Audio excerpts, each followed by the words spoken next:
I had an abortion myself when I was 17 years old. I was pressured by my father. And for many years, I thought I was the only person that was suffering because of abortion, because the whole idea out there is that you have an abortion, your problem is over. So I spent years of my life feeling crazy and alone and thinking I was the only person that abortion had affected. As I got older and I came back to God and the church and I learned about His mercy, I also came to recognize that there were many people out there suffering about abortion, but none of us were talking about it because of the shame and the guilt. This week we commemorate the landmark decision of Roe versus Wade, which allowed abortion to be legalized in our nation. So in anticipation of that, we had this day. It's important because it's a day of prayer. The role of prayer is essential to the fight against abortion and all sin in the world. We do this every year, and what we do is we rotate it to a different part of the diocese each year so that we can show people how the prayer service runs and works. We have all the materials collected so that if people wish to host this prayer service in their parishes, they can do that.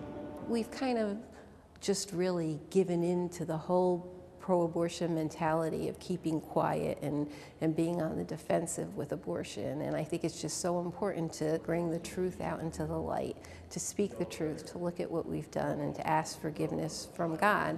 I read a testimonial about a grandmother who was so sorry that her grandchild was aborted.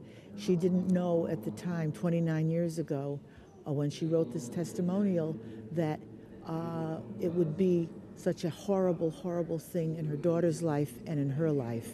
It was a very emotional experience, and it was something that made me think very, very seriously once again about abortion and the sin that it is in our lives.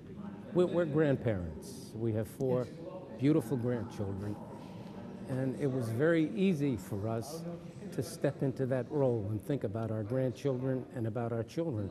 And we're very grateful that our grandchildren prayerfully and hopefully will be spared the evil and the difficulties of abortion in their future lives. So it's really a message to bring to not only the post-abortive woman or the post-abortive man, but the siblings of the aborted babies and the abortionists and anybody who's been involved in abortion, to let them know that no matter what their role was in the abortion process, you know, that there's forgiveness and mercy from God and that they can get that forgiveness and mercy. And as a church, to intercede for these people before the Lord and to ask for them to be able to feel safe enough to come forward to receive that healing and that mercy.